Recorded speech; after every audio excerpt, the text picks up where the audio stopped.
recording studio मछिया मोड़ कंचन इब्राहिमपुर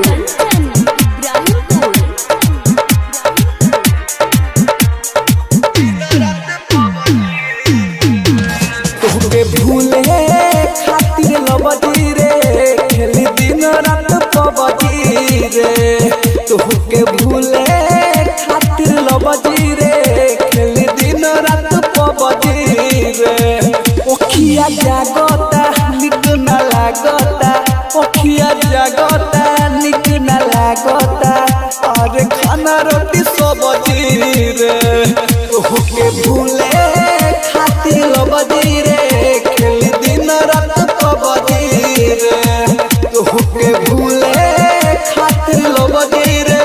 रोज खेलता नी पबजी रे अब कमा के छोड़बे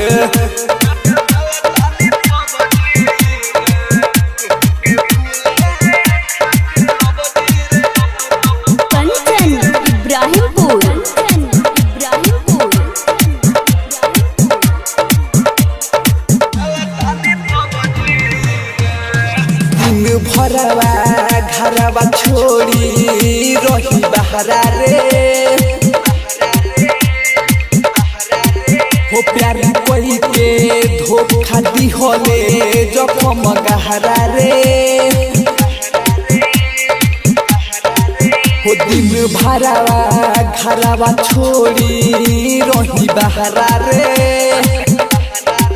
हो प्यारे कोई के धोखा दी होले जखम गहरा रे सुन तोरा चक्कर में पिटता रे बाबूजी रे तोहके भूले खातिर लबदी रे खेल दिन रात पबजी रे तोहके भूले खातिर लबदी रे खेल दिन रात पबजी रे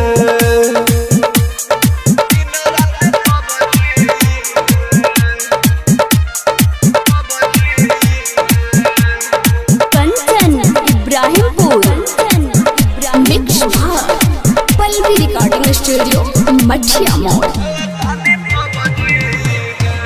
देह तो खुश सुननी बारे परमोद के संगवा रे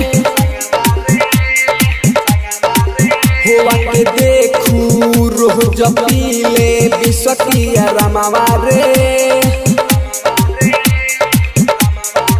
होते तो खुश सुननी बारे परमोद के संगवा रे होवा के देखू रोज पीले बिसकिया रामा